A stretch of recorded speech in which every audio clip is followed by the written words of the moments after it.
El teléfono sonó a las 11:17 de la mañana, y supe que algo estaba mal antes de contestar, no por intuición mística ni por dramatismo, sino porque nadie me llamaba a esa hora. Cuando escuché la voz del hombre del otro lado, educada pero tensa, sentí cómo el estómago se me cerraba. Señora, le hablamos del banco. Creo que esta no es usted. Su esposo está aquí ahora, con una mujer que es idéntica a usted. Me reí por reflejo. Una risa breve, nerviosa. Eso es imposible, respondí. Mi esposo está en viaje de negocios. El silencio que siguió fue demasiado largo para ser un error administrativo. El hombre aclaró la garganta y bajó la voz, como si temiera que alguien más lo oyera. Por eso la llamo, dijo. El señor está intentando realizar un trámite importante y algo no encaja. La mujer que lo acompaña se presenta como usted. Tiene su nombre, su documento, su firma, pero hay detalles que no coinciden. Sentí que la casa giraba lentamente a mi alrededor. Me apoyé en la mesa para no caer. Por favor, añadió, necesitamos que venga inmediatamente. Colgué sin despedirme. Me quedé mirando el teléfono como si fuera un objeto extraño. Pensé en mi esposo, en su maleta preparada la noche anterior, en el beso distraído antes de salir, en el mensaje que me envió desde el aeropuerto diciendo que estaría ocupado todo el día. Pensé en la palabra idéntica. Nadie es idéntico a nadie, me dije. Debía tratarse de un error, un fraude, un malentendido. Pero algo en el tono del empleado, algo en la urgencia contenida de su voz, me decía que la verdad era otra. Pero antes de continuar, quiero hacerte una invitación muy especial. Suscríbete al canal y deja tu me gusta. Esto me ayuda a ver que me apoyas y disfrutas de mis historias. Y comenta aquí abajo desde qué ciudad nos estás viendo. Ahora, continuemos. Me puse el abrigo sin saber por qué. Tomé el bolso, las llaves y salí de casa casi corriendo. En el ascensor me miré en el espejo, el cabello recogido, la bufanda azul que uso desde hace años, el rostro cansado de una mujer que ya no se sorprende fácilmente. Pensé, con una claridad que me heló la sangre. Alguien está usando mi vida como disfraz. Al salir a la calle, el ruido me golpeó.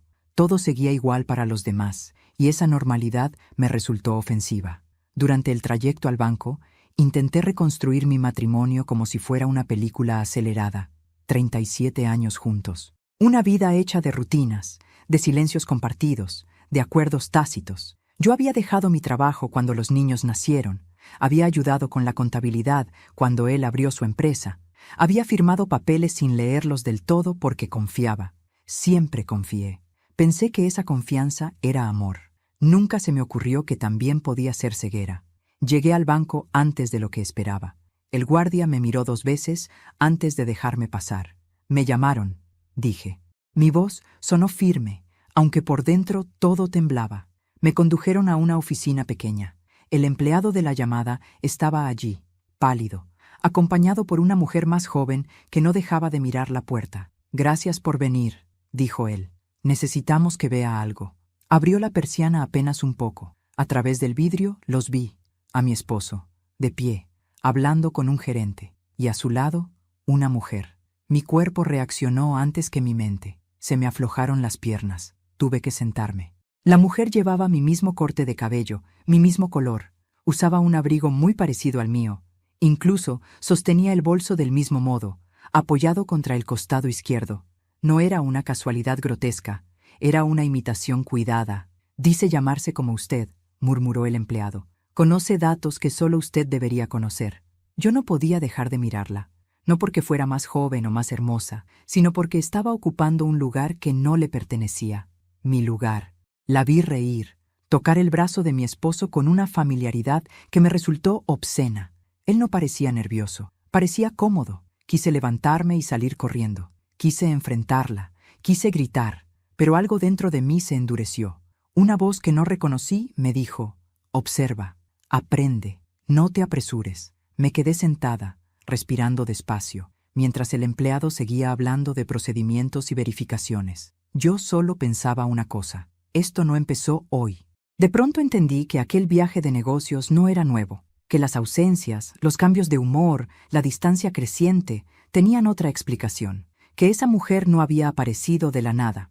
Alguien no se vuelve idéntico por accidente. Se entrena, se estudia, se prepara, y mi esposo había sido parte de eso. ¿Qué quiere hacer?, me preguntó la mujer del banco con cuidado. La miré. Pensé en mis hijos, en mi casa, en mi apellido escrito en cientos de documentos. Pensé en todo lo que estaba en juego, y respondí algo que me sorprendió a mí misma. Nada, dije. Todavía. Salí del banco sin que ellos me vieran. Caminé 2 cuadras sin sentir los pies. Me senté en un café y pedí agua. Necesitaba pensar. Si entraba allí como una esposa traicionada, él se defendería, negaría, mentiría. Pero si me quedaba en silencio un poco más, si dejaba que siguiera creyendo que su mentira funcionaba, cometería errores. Miré mi reflejo en la vidriera. La mujer que me devolvía la mirada no era la misma que había salido de casa 1 hora antes. Había algo nuevo en sus ojos. No era dolor, era lucidez. Por primera vez no me pregunté por qué lo hacía. Me pregunté cómo lo había hecho tanto tiempo sin que yo lo notara. Pagó el café una mano que no temblaba. Saqué el teléfono y revisé mensajes. Tenía uno de él, enviado hacía 20 minutos. Reuniones todo el día. Te llamo a la noche. Sonreí, sin humor. No lo llamé. No lo confronté. Guardé el teléfono y respiré hondo. Sabía que lo peor no era descubrir una traición. Lo peor era descubrir que alguien había intentado borrarme sin matarme, reemplazarme, convertirme en una versión prescindible. Me levanté del café con una decisión clara. No iba a enfrentar a la mujer idéntica.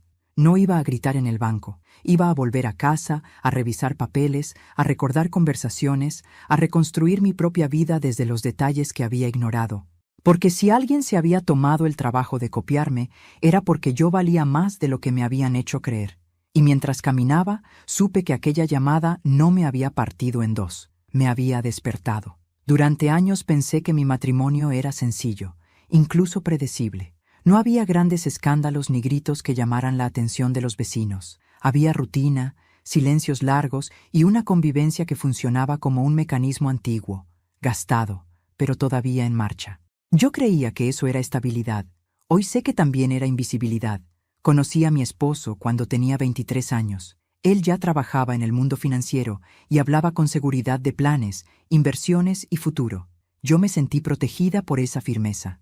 Nos casamos rápido, como se hacía entonces, y pronto llegaron los hijos. Dejé mi empleo porque alguien tenía que sostener la casa, y él prometió que ese sacrificio sería temporal. Nunca volvió a mencionarlo. Yo tampoco. Fui aprendiendo a vivir en segundo plano sin darme cuenta. Organizaba cenas de trabajo, escuchaba conversaciones que no me incluían, firmaba documentos que él me acercaba con una sonrisa cansada. Es lo de siempre, decía. Yo confiaba. Confiar era más fácil que preguntar. Preguntar implicaba la posibilidad de descubrir algo que no estaba preparada para enfrentar. Con los años, mi nombre apareció menos en las conversaciones y más en los papeles, siempre como respaldo, como garantía, como alguien que acompaña, nunca como protagonista. Cuando él prosperó, yo celebré. Cuando viajó más, yo me adapté. Cuando empezó a llegar tarde, yo encontré excusas antes de que él tuviera que darlas. Hubo señales, ahora lo sé. Cambios pequeños, casi elegantes. Empezó a corregirme la forma de vestir. Ese color te envejece, decía con una risa ligera. Sugería cortes de pelo más modernos. Me regalaba ropa similar a la que él creía que debía usar. Yo aceptaba, pensando que era cuidado. No vi que también era molde. Nuestra vida social se redujo. Dejamos de ver a parejas amigas porque no aportaban nada. Él prefería reuniones nuevas, gente más joven, ambientes donde yo era presentada como mi esposa, sin nombre propio.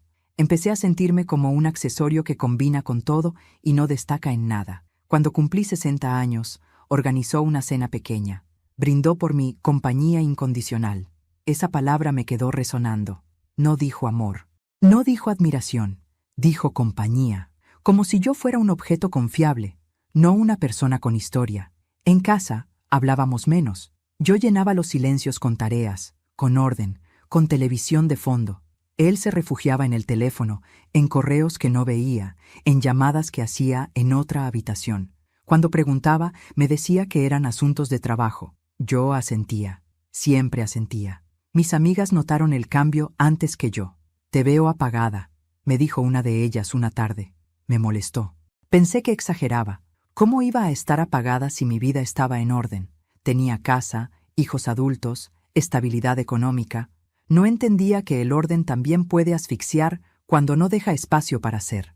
La noche anterior a la llamada del banco, él preparó la valija con cuidado. Me pidió una camisa específica, un reloj, me dio un beso rápido y dijo que el viaje sería corto. Yo lo ayudé, como siempre. No noté nervios, no noté culpa, noté costumbre. La costumbre de alguien que cree que todo está bajo control. Después de la llamada, cada recuerdo empezó a acomodarse de otra forma. Las ausencias ya no eran trabajo, las correcciones no eran cuidado, los silencios no eran cansancio, eran estrategia. Alguien no reemplaza a otro de un día para el otro, se ensaya, se prueba, se compara. Me di cuenta de que él había estado observándome durante años, no para comprenderme, sino para replicarme, mis gestos, mis respuestas, mis datos personales. Todo lo que yo compartí en confianza se convirtió en material de estudio. Esa fue la traición más profunda. No el engaño, sino el uso frío de mi identidad. Al volver a casa después del banco, abrí cajones que no tocaba desde hacía tiempo. Revisé carpetas, contratos, estados de cuenta. Empecé a leer con atención lo que antes firmaba sin pensar. Mi nombre aparecía en lugares clave, pero siempre asociado al suyo. Yo no era invisible en los papeles, lo había sido en la relación. Recordé conversaciones donde él me pedía que repitiera historias familiares para no olvidarlas, detalles sobre mis gustos, mis rutinas, mis respuestas automáticas. Pensé que era nostalgia. Ahora entendía que era entrenamiento. Esa tarde lloré por primera vez, no por él, sino por mí, por la mujer que se fue adaptando hasta volverse predecible, por la confianza que regalé sin exigir reciprocidad. Lloré poco. El llanto no duró. Fue como una limpieza necesaria antes de tomar aire. Al anochecer me senté frente al espejo. Me observé con detenimiento. La mujer que vi no era débil. Estaba cansada de sostener una historia incompleta. Me hablé en voz baja, algo que no hacía desde joven. No te borraron, me dije. Te subestimaron. Esa noche, cuando él llamó desde el viaje, atendí con naturalidad. Me habló de reuniones, de cansancio, de hoteles. Yo escuché sin interrumpir. No lo confronté. Le pregunté si había comido bien. Le deseé descanso. Colgué con calma. Fingir normalidad fue más difícil que llorar, pero también fue más poderoso, porque mientras él seguía creyendo que yo no veía, yo estaba empezando a ver demasiado claro. Y entendí algo esencial. No había sido reemplazada porque fuera prescindible, sino porque era conveniente. Y eso, lejos de disminuirme, me devolvió una certeza que había perdido. Mi matrimonio no era el que todos creían ver. Era uno construido sobre mi silencio y su seguridad. Y ahora que el silencio se había roto, nada volvería a encajar igual. Yo ya no estaba dispuesta a ocupar un lugar secundario en mi propia vida. Aquella llamada del banco no solo reveló una traición, reveló un patrón.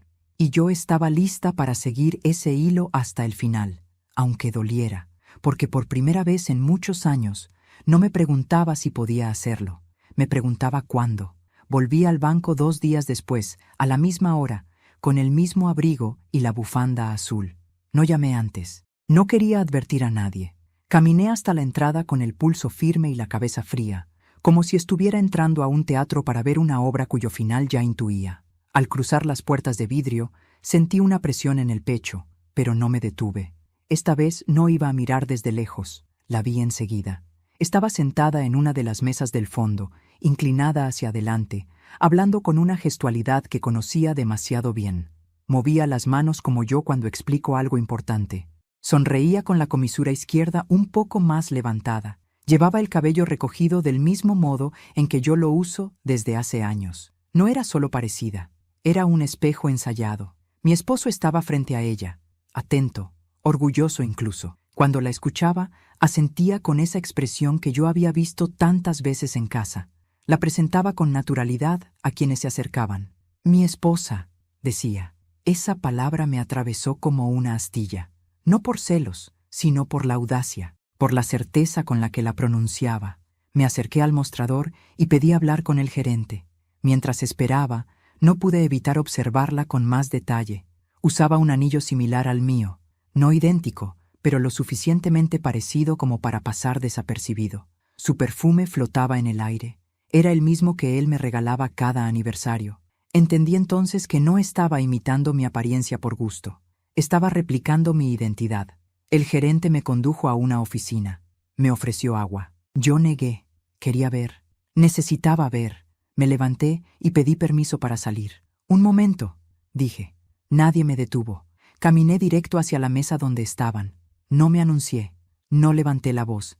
Me planté a 1 metro de ellos. La mujer levantó la mirada primero. Sus ojos se abrieron apenas, lo justo para revelar sorpresa. Luego compuso el rostro y sonrió, como si me conociera. Mi esposo tardó un segundo más en reconocerme. Cuando lo hizo, su cara perdió color. «¿Qué haces aquí?», preguntó. «Vengo a ver a mi reflejo», respondí. «Parece que anda suelto». El silencio alrededor fue inmediato. La mujer idéntica a mí me observó con una mezcla de desafío y cálculo. No retrocedió, no negó. Sostuvo la mirada como alguien que ha ensayado ese momento. «Debe haber una confusión», dijo ella con mi mismo tono educado. «Yo soy su esposa». «No», respondí. «Tú eres su mentira». Mi esposo intentó interponerse. «Hablemos afuera», dijo. «Esto no es el lugar». «El lugar es perfecto», contesté. «Porque aquí están los papeles». El gerente se acercó, nervioso. Yo levanté la mano. «Tranquilo», dije. «Solo quiero confirmar algo». Miré a la mujer. «Dime», le pedí. «¿Cuál es el segundo nombre de mi madre?» Parpadeó. Miró a mi esposo. Él bajó la vista. «No tengo por qué responder», dijo ella. «Exacto», respondí. «Porque no eres yo». La tensión se volvió espesa. Algunas personas fingían no escuchar. Otras observaban sin disimulo. Yo sentí una calma extraña, casi clínica. No había ira, había precisión. «¿Cuánto tiempo llevas entrenando para ser yo?», pregunté. Ella apretó los labios. «No sabes nada», dijo. «Sé lo suficiente», repliqué. «Sé que alguien no copia hábitos, gestos y recuerdos por casualidad». Mi esposo dio un paso adelante. «Basta», ordenó. «Estás exagerando». «Exagerar es decir que estoy loca», respondí. «Esto es nombrar lo que veo». El gerente pidió pasar a la oficina. Asentí. Entramos los 4. Cerraron la puerta. El aire estaba cargado. Yo me senté. Ellos quedaron de pie.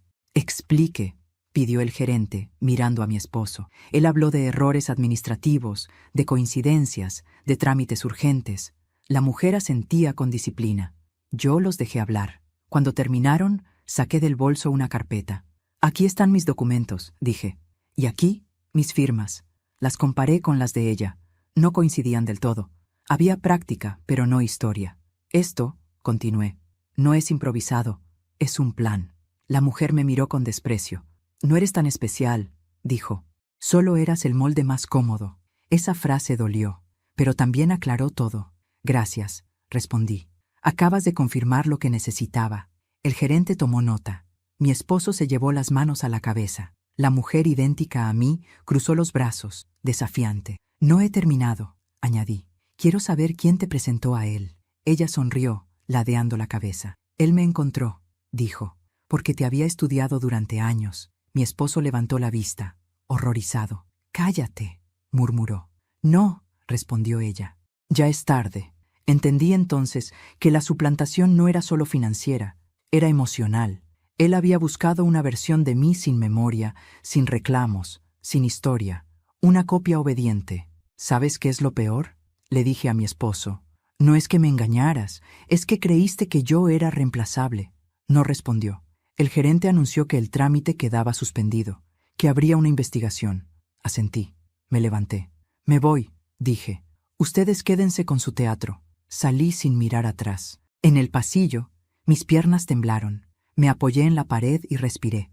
Había visto suficiente. El reflejo no era mío, era un espejo roto.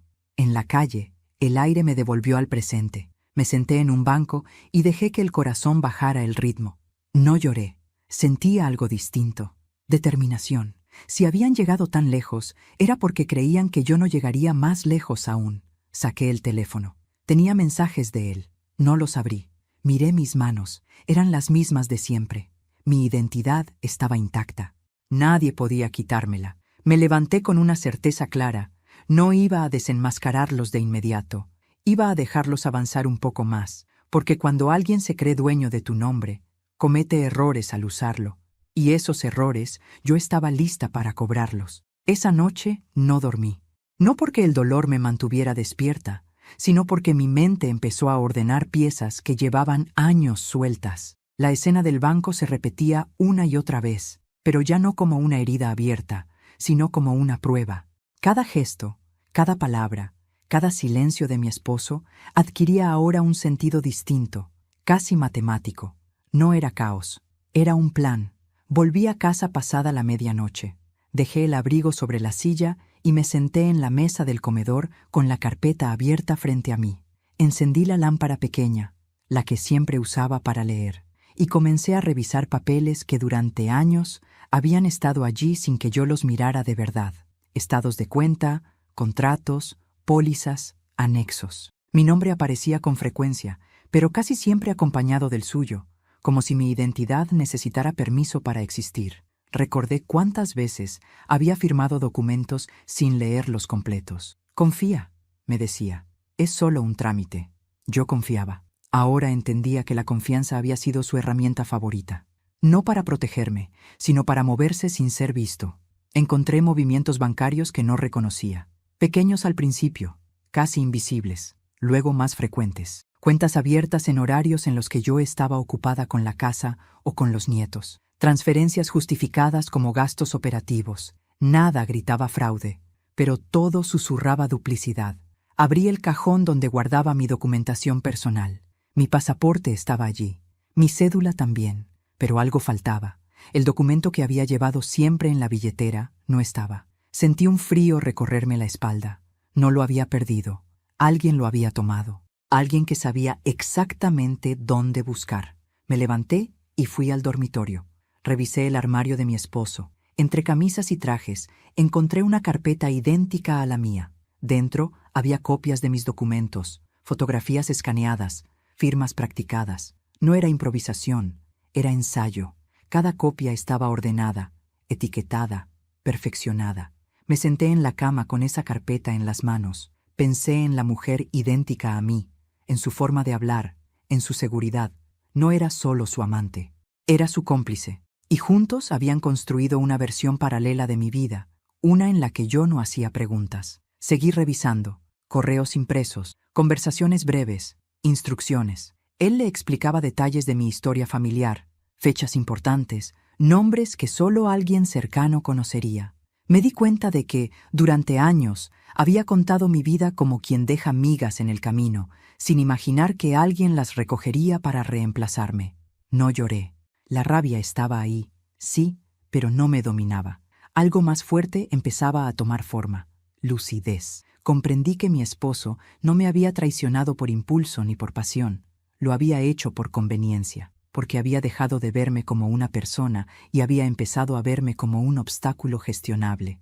Al amanecer hice café y me senté otra vez a la mesa. Tomé una hoja en blanco y escribí una lista, no de reproches, sino de hechos. ¿Qué sabía?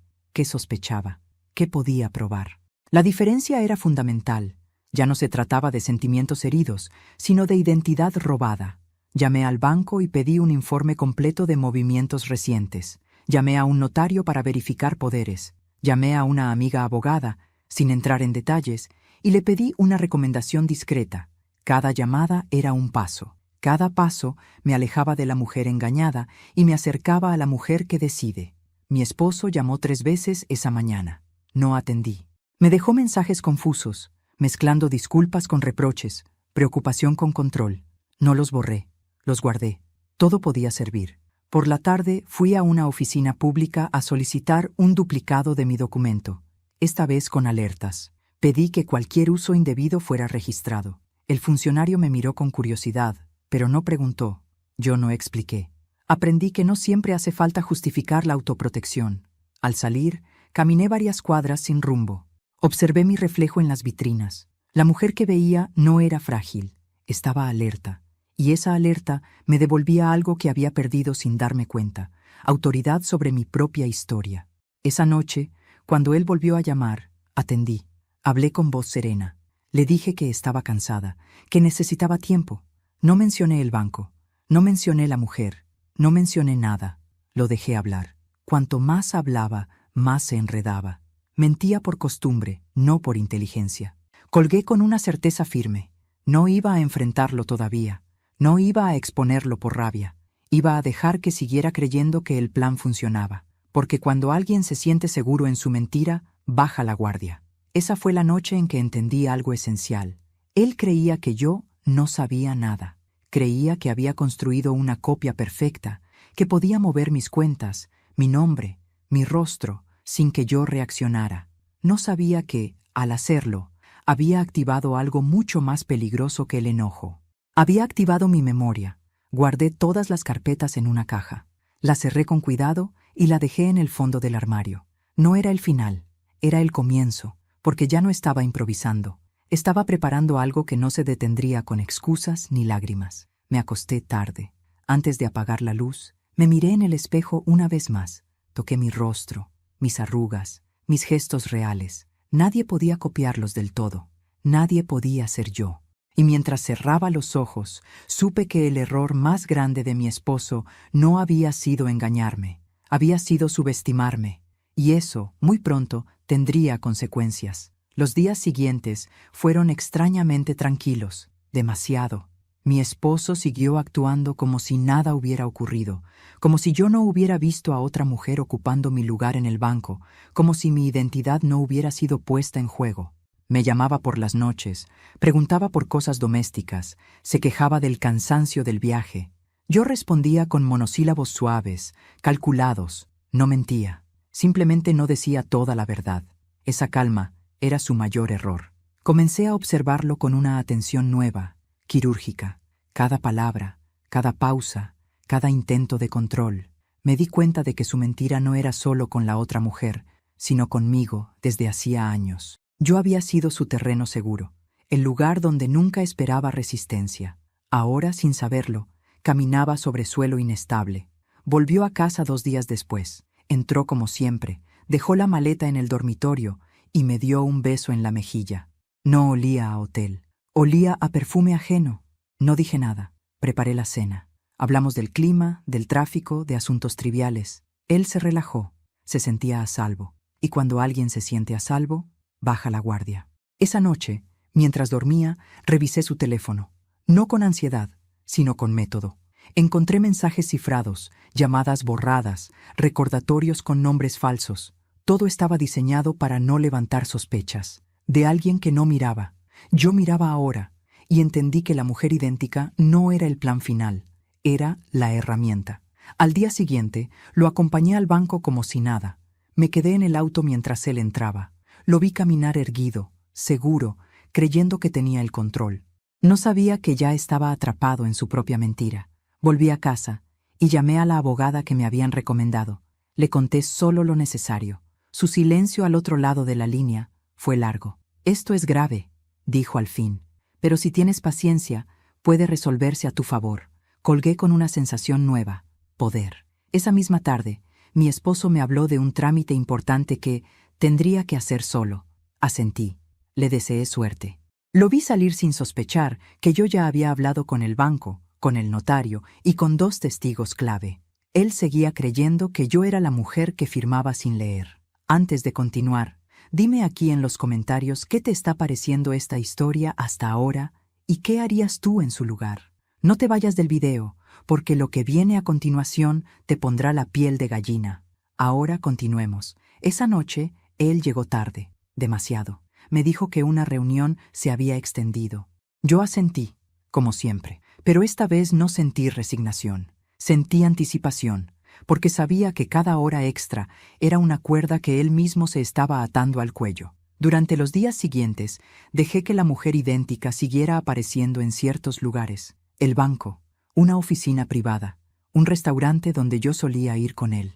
No intervení, no denuncié, observé, y mientras observaba, tomé nota de los errores. Ella no conocía mis silencios, no sabía cuándo callar. Forzaba gestos que en mí eran naturales, firmaba con una presión distinta, confundía fechas pequeñas, detalles sin importancia aparente, pero cruciales cuando se juntan. El banco empezó a notar inconsistencias, el notario también. Mi esposo empezó a mostrarse inquieto.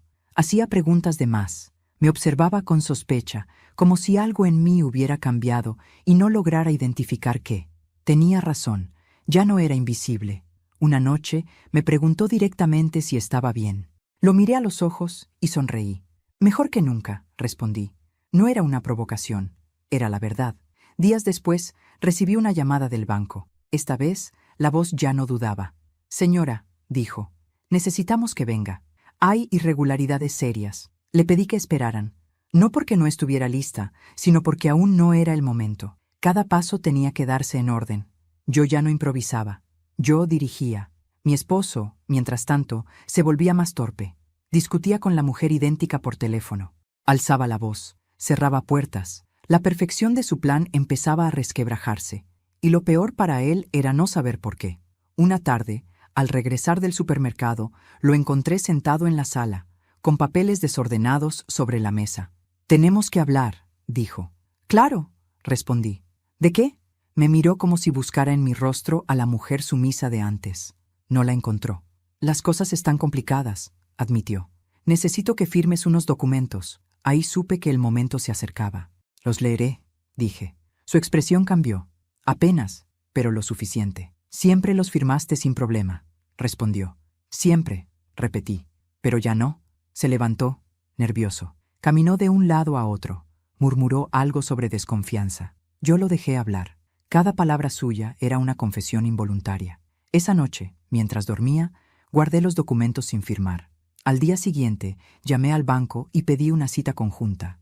Le dije a mi esposo que era una formalidad. Sonrió, aliviado. Pensó que había ganado tiempo. No sabía que estaba entrando en el escenario final. Yo, en cambio, dormí profundamente. Porque cuando decides dejar que alguien siga mintiendo, no es por debilidad, es porque sabes que la verdad, bien colocada, duele más que cualquier grito. Y estaba a punto de colocarla. El error fue pequeño, tan pequeño que, si no hubiera estado atenta, habría pasado como pasan tantas cosas en una vida entera, sin dejar rastro. No fue una firma grande ni un monto escandaloso. Fue una respuesta, una palabra mal colocada en el momento equivocado. Y ese desliz abrió una grieta por la que se derrumbó todo. La llamada llegó un martes por la mañana. El mismo empleado del banco, ahora con un tono más firme, menos dubitativo, me pidió que acudiera esa misma tarde. No dijo mucho más, pero no hacía falta. Yo ya sabía que algo había cambiado. Algo había dejado de encajar del todo. Llegué puntual. Me hicieron pasar a una sala de reuniones amplia, con una mesa larga y ventanas altas. Había 3 personas esperándome. El gerente, el empleado que me había llamado la primera vez y una mujer del área legal. Ninguno sonreía. «Gracias por venir», dijo el gerente. «Necesitamos su confirmación sobre un punto específico». Asentí. Me senté con la espalda recta y las manos quietas sobre la mesa. Ya no me temblaban. «Ayer», continuó, «su esposo vino acompañado por la señora que se presenta como usted para autorizar una modificación menor en una cuenta conjunta. Durante la verificación, se le hizo una pregunta de rutina. La mujer del área legal tomó la palabra. Se le preguntó por una fecha personal que figura en el sistema, dijo. Un dato de seguridad. Respiré hondo. ¿Y? Pregunté. Respondió mal. El silencio se hizo pesado. No fue un error grave, añadió, pero fue inconsistente con registros anteriores. Y cuando se le pidió que confirmara, dudó. Cerré los ojos un segundo, no por alivio, sino por claridad. La copia había fallado porque no podía cargar con décadas de memoria. ¿Qué respondió?, pregunté. El nombre de su primer sobrino, dijo el empleado. Dijo uno que no figura en ningún documento previo. Sonreí apenas. Mi primer sobrino se llama Andrés, dije, y nació 2 años antes de que mi esposo y yo nos casáramos. La mujer del área legal tomó nota. La señora dijo que se llamaba Lucas, añadió, y que nació después. Eso, respondí. No es un olvido, es una invención. Asintieron. El gerente se inclinó hacia adelante. A partir de ese momento, dijo, suspendimos el trámite y activamos el protocolo de verificación avanzada. Encontramos otras inconsistencias, firmas con presión distinta, variaciones mínimas en la caligrafía, diferencias en respuestas espontáneas. ¿Mi esposo estaba presente?, pregunté. Sí, respondió. Intentó intervenir.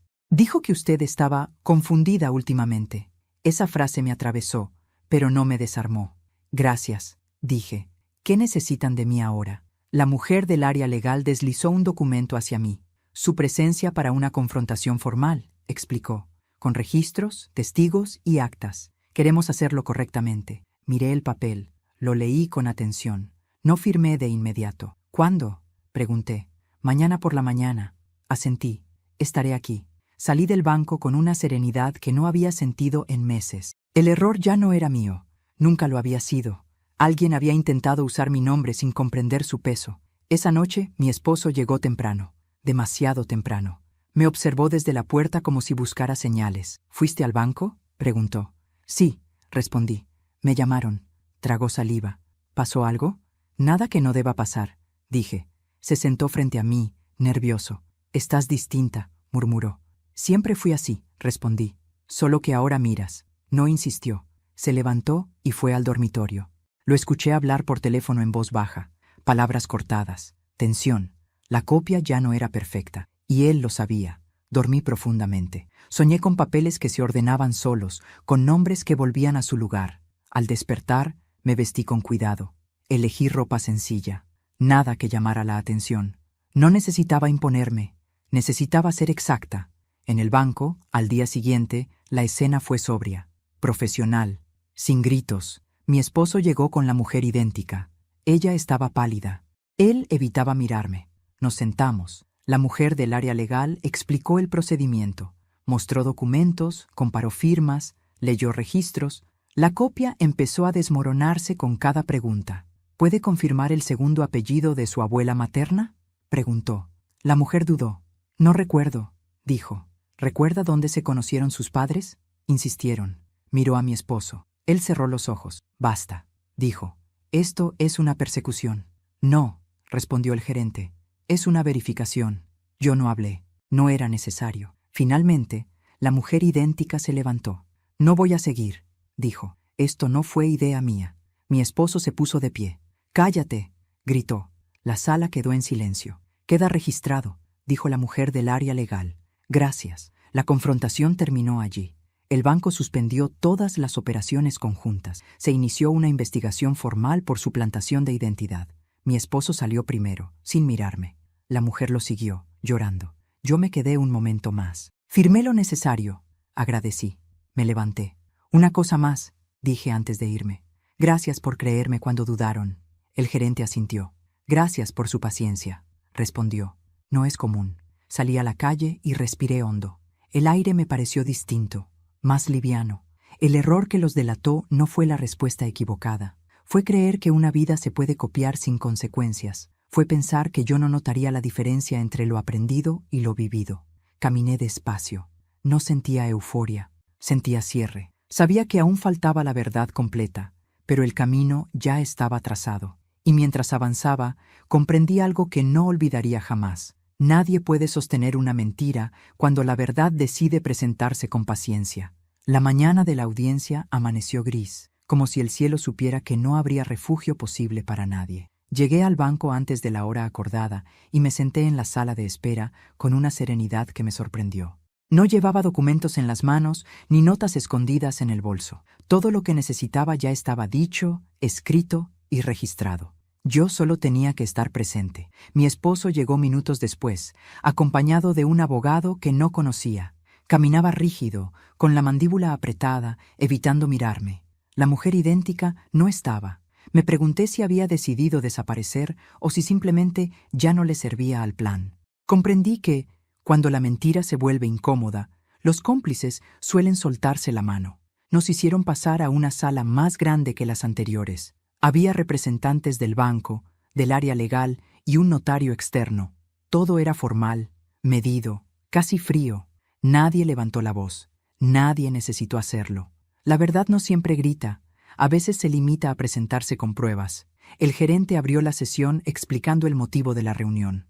Habló de inconsistencias, de protocolos activados, de identidad en disputa. Mi esposo interrumpió varias veces, alegando confusión, estrés, problemas familiares. Cuando le pidieron que esperara su turno, me miró por primera vez directamente. «Esto es culpa tuya», dijo. «Siempre fuiste desconfiada». No respondí. La mujer del área legal tomó la palabra. «Señor», dijo, «por favor limite sus intervenciones. Tendrá oportunidad de hablar». Él resopló, molesto. Comenzaron a exponer los hechos. Documentos proyectados, firmas comparadas, grabaciones de llamadas. Cada elemento añadía peso a una historia que ya no podía sostenerse. Yo escuchaba sin moverme, no porque no sintiera nada, sino porque ya había atravesado el dolor en silencio días antes. La señora aquí presente, continuó la abogada, es la única titular legítima junto a usted. Cualquier intento de suplantación constituye un delito. Mi esposo se levantó de golpe. Ella sabía, exclamó. Ella permitió todo esto. El murmullo fue inmediato.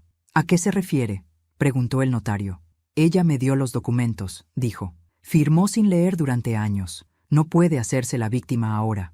Lo miré entonces, no con rabia, sino con una claridad absoluta. Firmar confiando no es consentir un delito, dije. Y tú lo sabes. El silencio volvió a imponerse. Además, añadí, jamás autoricé que alguien se hiciera pasar por mí. La abogada asintió. Eso está claro en los registros, confirmó.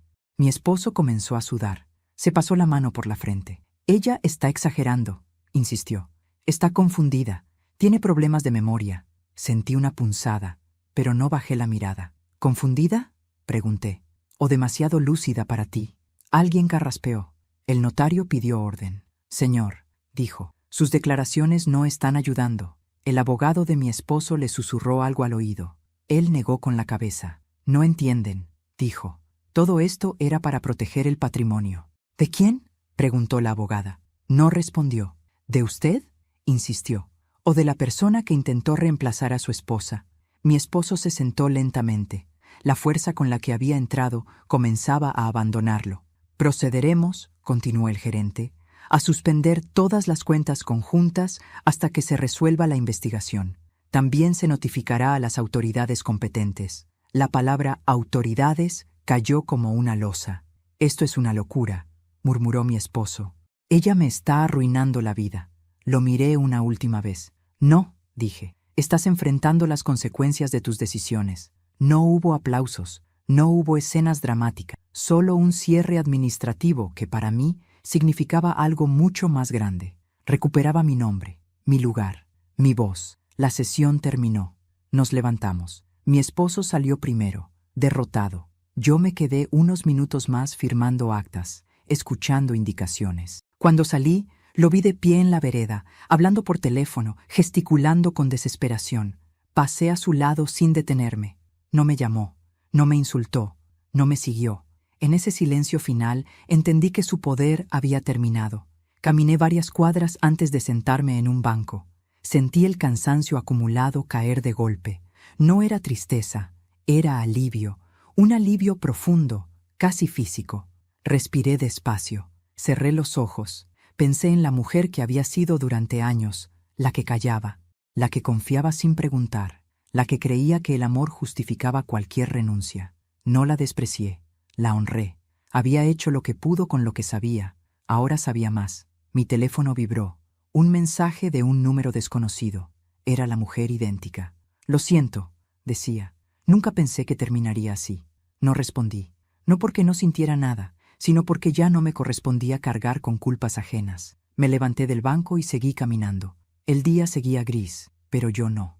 Por primera vez en mucho tiempo, sentía que el futuro no me debía explicaciones. La verdad había salido a la luz. Y aunque no devolvía los años perdidos, me devolvía algo mucho más valioso, la certeza de que nadie puede borrarte cuando decides permanecer. Volví a casa sola esa tarde, no porque no hubiera nadie dispuesto a acompañarme, sino porque necesitaba atravesar ese umbral sin testigos. Abrí la puerta despacio, como si el gesto tuviera un peso simbólico que no quería desperdiciar. El silencio me recibió sin hostilidad. No era el silencio de antes, cargado de cosas no dichas, sino uno nuevo, limpio, casi respetuoso. Dejé el bolso sobre la mesa y me quedé de pie en el centro del living, respirando. Durante años, ese espacio había sido territorio ajeno, aún siendo mío. Caminaba por él como quien no quiere dejar huellas. Hoy no. Hoy estaba allí con mi nombre completo, con mi historia entera, con la verdad ya dicha y registrada. Nadie podía borrarme de mi propia casa. Me senté en el sillón y miré alrededor, los cuadros, los libros, los muebles que había elegido yo.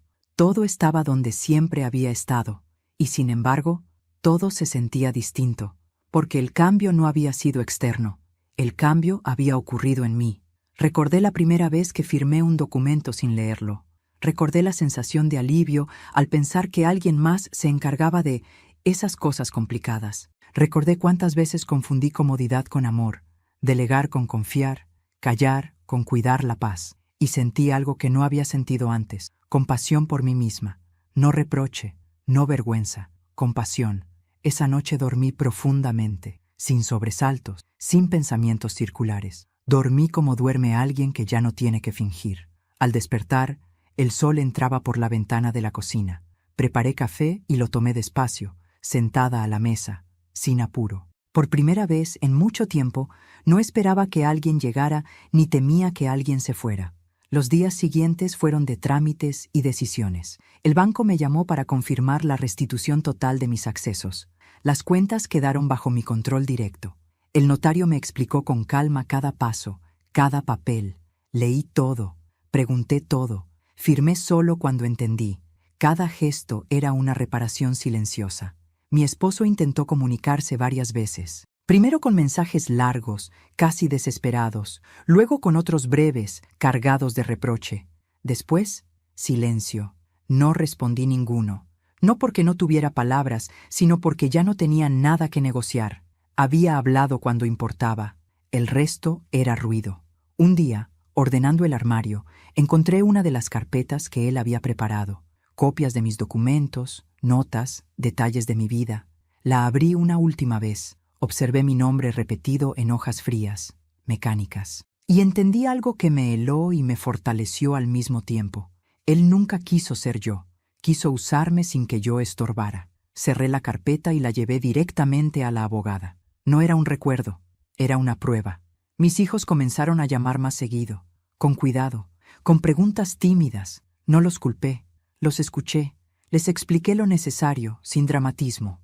No necesitaba que tomaran partido, solo que comprendieran que su madre no era un objeto intercambiable.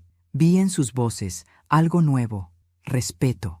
No el respeto automático de la figura materna, sino el respeto real que se le tiene a alguien que se planta. Una tarde, mi hija mayor vino a visitarme. Se sentó frente a mí y me miró largo rato. «Nunca pensé que fueras capaz de hacer todo esto», dijo. No lo dijo con desprecio, lo dijo con asombro. «Yo tampoco», respondí, «porque nunca lo necesité antes», asintió, con los ojos brillantes. «Me alegra que lo hicieras», susurró. Esa frase, sencilla y tardía, cerró algo dentro de mí. La mujer idéntica desapareció de mi vida como había aparecido, sin nombre propio. Supe, por terceros, que había intentado justificarse, que decía haber sido manipulada. Tal vez era cierto, tal vez no. No me correspondía juzgarla. Ella eligió ser una copia. Yo elegí volver a ser original. Pasaron las semanas. El proceso legal avanzó. Mi esposo perdió acceso a varios beneficios. Su imagen, tan cuidadosamente construida, se resquebrajó. No por venganza mía, sino por la lógica consecuencia de sus actos. Aprendí que la justicia más contundente no necesita gritos ni humillaciones públicas. Solo necesita tiempo y verdad. Una noche, sentada en el mismo sillón donde tantas veces me sentí pequeña, apagué la televisión y me quedé a oscuras, no porque alguien me lo ordenara, sino porque quería escuchar el silencio. Y en ese silencio me escuché a mí misma. Me di cuenta de que durante años había vivido como una versión reducida de mí, no por falta de carácter, sino por exceso de entrega. Había dado tanto espacio que terminé desapareciendo, y nadie puede defender lo que no ocupa lugar. Hoy, a mis 62 años, entendí algo que me habría ahorrado mucho dolor si lo hubiera sabido antes, pero que aún llega a tiempo. El amor que exige que te borres no es amor, es conveniencia. No odio a mi esposo. El odio ata. Yo me solté. Tampoco me quedé con rencor. El rencor envejece mal. Me quedé con algo mucho más útil. Claridad. Clara para decir no. Clara para leer antes de firmar. Clara para escuchar mi incomodidad antes de justificarla. Clara para saber que nadie tiene derecho a usar mi nombre sin mi voz. Un domingo por la mañana fui a caminar al parque. Me senté en un banco y observé a la gente pasar. Mujeres jóvenes, mayores, parejas, personas solas. Pensé en cuántas historias invisibles caminan a nuestro lado sin que nadie las mire. Pensé en cuántas mujeres de mi edad creen que ya es tarde para cambiar algo. Y sentí un impulso profundo de decirlo en voz alta. No es tarde. No es tarde para aprender. No es tarde para decir basta. No es tarde para recuperar lo que es tuyo, incluso si ese tuyo eres tú misma. Cuando regresé a casa, abrí las ventanas y dejé entrar el aire. Me miré en el espejo del pasillo. La mujer que me devolvía la mirada tenía arrugas nuevas, sí, pero también tenía algo que antes no estaba, una firmeza tranquila. No necesitaba probar nada, no necesitaba ser validada. Existía con plenitud. Esa noche escribí mi nombre completo en una hoja en blanco. Lo miré, lo repetí en voz alta, no como un acto legal, sino como un acto íntimo. Nadie volvería a usarlo sin mi consentimiento. Si algo aprendí de todo esto es que la traición más dolorosa no siempre viene del otro. A veces viene de una misma, cuando se acostumbra a no hacerse preguntas. Yo me hice las mías, y las respuestas, aunque duras, me devolvieron la vida. Hoy vivo sin miedo a ser reemplazada. Porque entendí que nadie puede copiar una historia entera. Pueden imitar gestos, aprender datos, repetir palabras, pero no pueden replicar la experiencia, la memoria, la conciencia. Yo soy la suma de todo lo vivido, y eso no se suplanta. Cerré la puerta esa noche con suavidad, no porque temiera que alguien entrara, sino porque cuidaba mi paz. Me acosté y antes de apagar la luz, pensé en aquella llamada del banco, en lo imposible que sonaba todo. Sonreí levemente. Aquello que parecía imposible fue, en realidad, necesario, porque solo cuando alguien intentó borrarme, entendí cuánto valía permanecer. Y así, sin gritos, sin escándalos, sin necesidad de destruir a nadie, recuperé lo que siempre fue mío, mi nombre, mi historia, mi vida. Hoy, cuando miro hacia atrás, no veo solo la traición ni el dolor. Veo el punto exacto en el que dejé de ser una sombra dentro de mi propia vida. A mis 62 años, entendí algo que nadie me enseñó cuando era joven. No basta con existir, hay que ocupar el propio lugar. Y durante demasiado tiempo, yo había dejado el mío vacío para que otros lo usaran. La llamada del banco fue el inicio, pero no fue la causa. La causa fueron años de silencio, de confianza ciega, de creer que el amor siempre exige sacrificio unilateral. Aprendí que el respeto no se negocia, y que quien te ama no necesita borrarte para brillar. Mi historia no terminó cuando intentaron reemplazarme. Comenzó cuando decidí no permitirlo más. Hoy camino más despacio, pero con la cabeza erguida. Leo cada documento, hago cada pregunta, y sobre todo, me escucho. Ya no justifico lo que me incomoda ni minimizo lo que me duele. No porque me haya vuelto dura, sino porque me volví honesta conmigo misma. Si estás escuchando esta historia y sentiste un nudo en el pecho, quiero que sepas algo. No estás exagerando. Cuando algo no encaja, cuando te hacen sentir reemplazable, cuando te piden silencio a cambio de paz, tu intuición está hablando. Escúchala, aunque dé miedo, aunque incomode a otros. La incomodidad pasa. La pérdida de uno mismo deja marcas profundas. Nunca es tarde para recuperar tu nombre, tu voz y tu dignidad. Yo lo hice después de los 60, y si yo pude, tú también puedes. No importa cuántos años hayas callado, ni cuántas veces te hayan dicho que así son las cosas. Las cosas cambian cuando alguien decide cambiar. Antes de despedirme, quiero pedirte algo muy especial. Suscríbete al canal y deja tu me gusta si esta historia te tocó el corazón. Eso me ayuda a saber que no hablo sola y que estas historias llegan a quienes las necesitan. Cuéntame en los comentarios desde qué ciudad estás viendo este video. Dime qué te pareció esta historia y qué habrías hecho tú en mi lugar. Me encanta leer cada comentario. Cada historia compartida aquí nos recuerda que no estamos solos, que nuestras vivencias importan y que siempre hay una forma de volver a empezar. Esta fue mi historia.